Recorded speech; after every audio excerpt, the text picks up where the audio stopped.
Les postos, on se retrouve pour une nouvelle vidéo de très grosses infos, des infos chaudes sur le dossier Kylian Mbappé. Kylian Mbappé va-t-il rejoindre le Real Madrid pour une somme record, pour le plus gros transfert peut-être de l'histoire du football à 10 mois de la fin de son contrat? On a vu que Kylian Mbappé, malheureusement, est indispensable dans cette équipe. Pourquoi je dis malheureusement? Parce que le problème, c'est que même s'il reste, il partira dans maintenant 10 mois.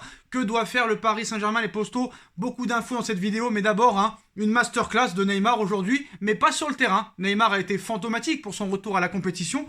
Et en plus de ça, comme vous le savez, Neymar, pas coutumier du fait, c'est pas le genre de gars qui va dire devant la presse « j'ai été mauvais, je dois me remettre en question, faut vraiment que je retrouve mon niveau ». Non, lui, qu'est-ce qu'il fait? Pour fêter son très grand match, il met une petite story Instagram avec une bouteille de vin. Voilà, une petite bouteille de vin, et on me dit que ce joueur-là est un grand joueur. Voilà, bref.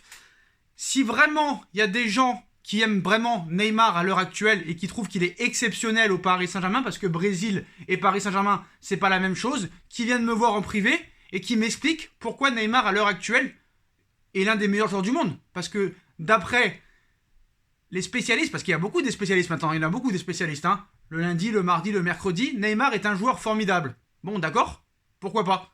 Mais quand est-ce qu'il va le montrer? Un match sur 10? Alors, je voudrais clarifier quelque chose avant de passer au dossier Kylian Mbappé. Pourquoi Neymar a été prolongé malgré ses mauvaises performances, malgré son mauvaise hygiène de vie, malgré son mauvais comportement, malgré ses problèmes extrasportifs et malgré ses mauvaises performances sur le terrain, malgré ses blessures à répétition? Pourquoi? Parce que ce joueur-là vend énormément de maillots. Et en plus de ça, il rapporte beaucoup d'argent par rapport à ses revenus publicitaires. C'est une marque. On a prolongé une marque et les dirigeants se disent, allez savoir s'il fait des fois les mêmes performances que contre le Bayern de Munich au match retour ou aller. Allez savoir, sur un coup de génie, il peut retrouver peut-être son niveau.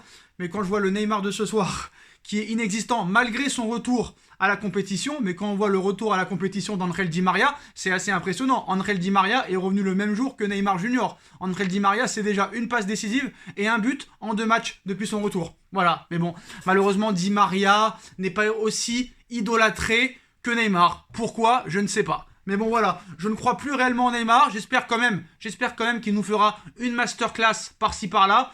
Mais bon, allez, c'est le début de saison, on va essayer d'être positif. 4 matchs, 4 victoires, on va essayer d'être content quand même.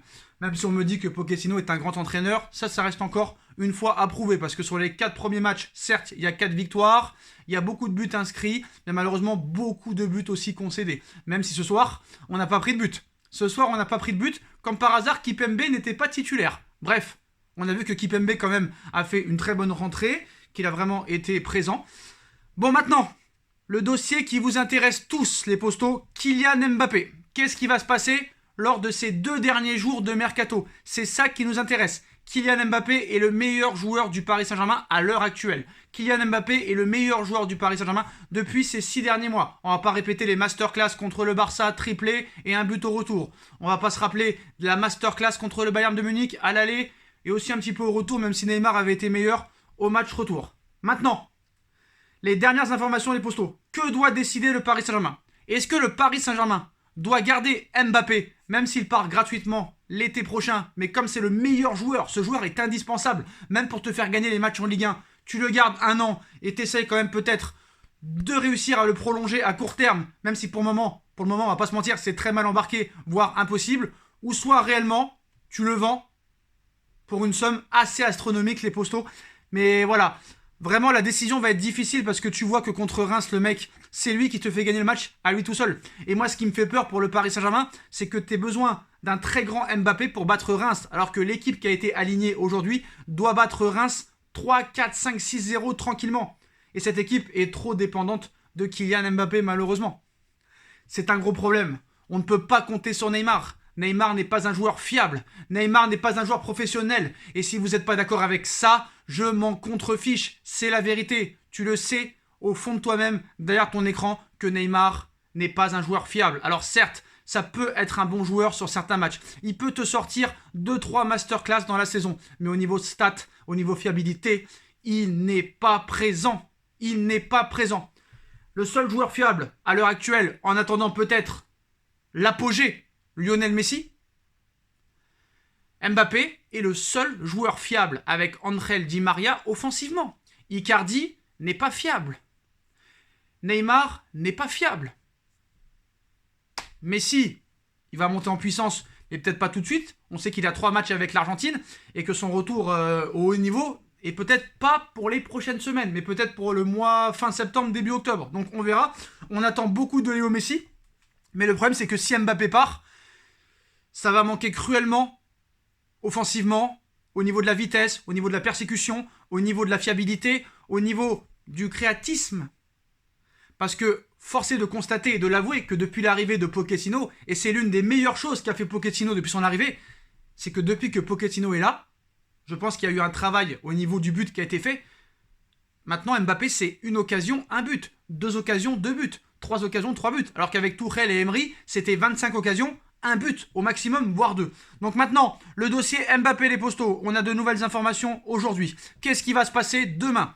Qu'est-ce qui va se passer peut-être mardi? Il reste maintenant 48 heures. Le Real Madrid pourrait formuler une 3e offre pour Kylian Mbappé. Elle pourrait approcher les 200 millions d'euros. Cela pourrait être plus à même de faire peut-être plier et céder le Paris Saint-Germain, qui souhaite malgré tout le garder, encore plus avec la masterclass qu'il a fait contre Reims. Le PSG n'a jamais donné de montant de ce qu'il veut réellement pour le laisser partir, même si on parle d'une offre avoisinant les 225 millions, c'est ce qu'aimerait le Paris Saint-Germain, mais le Real pourrait monter à 200 millions d'euros les Postos, 200 millions d'euros. Et d'après les informations en Espagne de Joe Félix de la Cadena Ser, le Paris Saint-Germain donnera officiellement sa réponse ce lundi avant 18h. En tout cas, la journée de lundi va être complètement historique, les Postos. Et ces 2 derniers jours de mercato vont être complètement incroyables.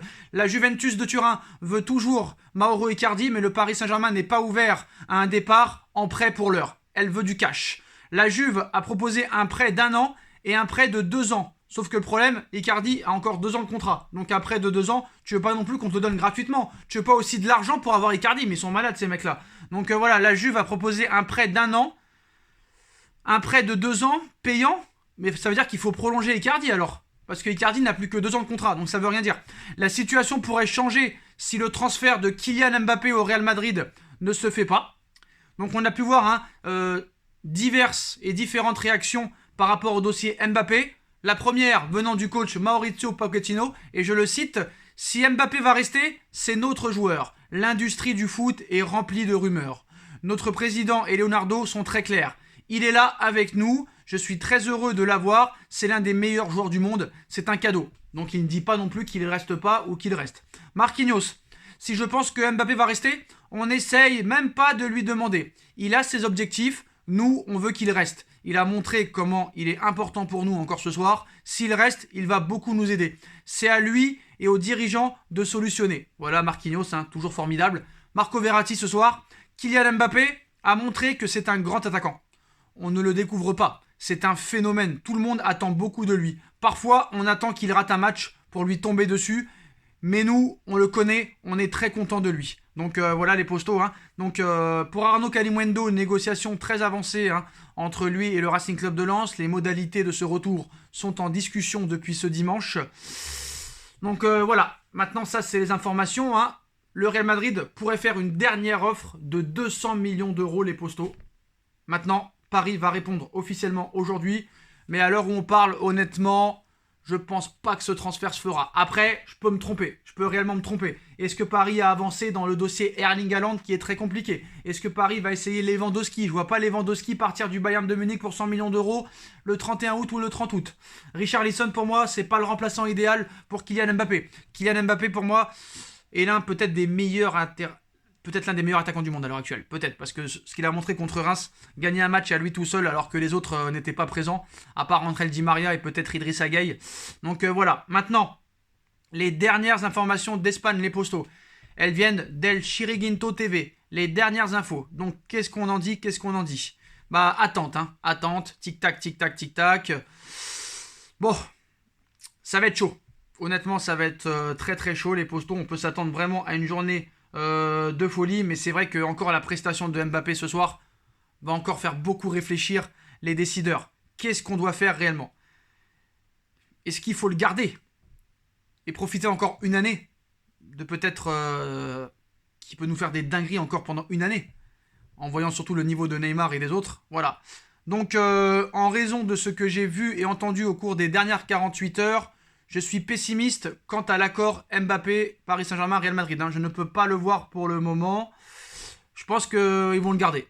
Voilà, je pense que réellement ils vont le garder. Je pense pas que ce transfert se fera. Mais bon, le PSG répondra officiellement à l'offre du Real Madrid. Aujourd'hui, les postos, restez présents. Mais ça devrait être un refus du Paris Saint-Germain. Mais si Paris, malheureusement, refuse de prolonger Kylian Mbappé, il va falloir essayer de convaincre Kylian Mbappé quand même de prolonger. Au moins de 2 ans. Au moins de 2 ans. Voilà. Pour que le Paris Saint-Germain ait le temps de trouver son remplaçant à long terme. Donc moi, je serai le Paris Saint-Germain. Je propose à Mbappé une prolongation de contrat jusqu'en 2023 avec la sûreté et la garantie de partir l'été prochain. Pour plus cher en plus de ça. Et comme ça, Paris aura le temps réellement de pouvoir se mettre sur son successeur. C'est la seule solution. Il doit prolonger au moins d'1 an minimum, voire 2. Voire 2. L'idéal, ce serait jusqu'en 2024. Il fait une saison de plus. Et après, on lui met une clause privée. J'ai bien dit une clause privée. En lui promettant réellement de le vendre au Real Madrid. Si le Real Madrid fait une proposition qui satisfait le Paris Saint-Germain à hauteur de 215-220 millions d'euros. Je pense que c'est un très bon compromis. Après, est-ce que le Paris Saint-Germain fera cette offre? Est-ce que Mbappé l'acceptera? Ça, c'est compliqué. Surtout que si Mbappé part libre l'été prochain au Real Madrid, il aura une prime à la signature de 40 millions d'euros. Et je ne sais pas si Mbappé est prêt réellement à prolonger pour passer à côté de cette formidable offre. Parce que quand tu vois Neymar aujourd'hui, Mbappé porte cette équipe à bout de bras, sur ses épaules. Alors qu'on ne me dise pas, oui d'accord, Neymar il vient de revenir à la compétition, Di Maria aussi, il est revenu en même temps, et il est plus vieux Di Maria en plus de ça. Donc arrêtez les excuses avec ce Neymar, il faut arrêter. Quand il est bon, on le dit, quand il est mauvais, on le dit, quand il est moyen, on le dit, je n'ai rien contre lui. S'il était bon, s'il faisait des matchs que comme contre le Bayern, là, on dirait d'accord, il est formidable, mais c'est pas le cas, il n'est pas fiable. En plus, il a un mauvais comportement. Le mec, il se filme avec une bouteille de vin après le match. Est-ce que c'est sportif? Est-ce que c'est professionnel? Il faut arrêter les conneries à un moment donné. Donc voilà les postos, l'information principale du jour. Le Real Madrid est prêt à monter à plus de 200 millions d'euros pour Kylian Mbappé. Le Paris Saint-Germain donnera sa réponse, aujourd'hui. Dites-moi en commentaire ce que vous en pensez. On like, on partage, on commente, on s'abonne, on active la petite cloche pour être tenu au courant des vidéos qui vont sortir. Ma cagnotte PayPal est disponible en lien en description. Vous pouvez faire un don via le chat YouTube. Toutes mes autres chaînes sont aussi disponibles en lien en description. Et on se retrouve très rapidement pour une nouvelle vidéo. Tchuss.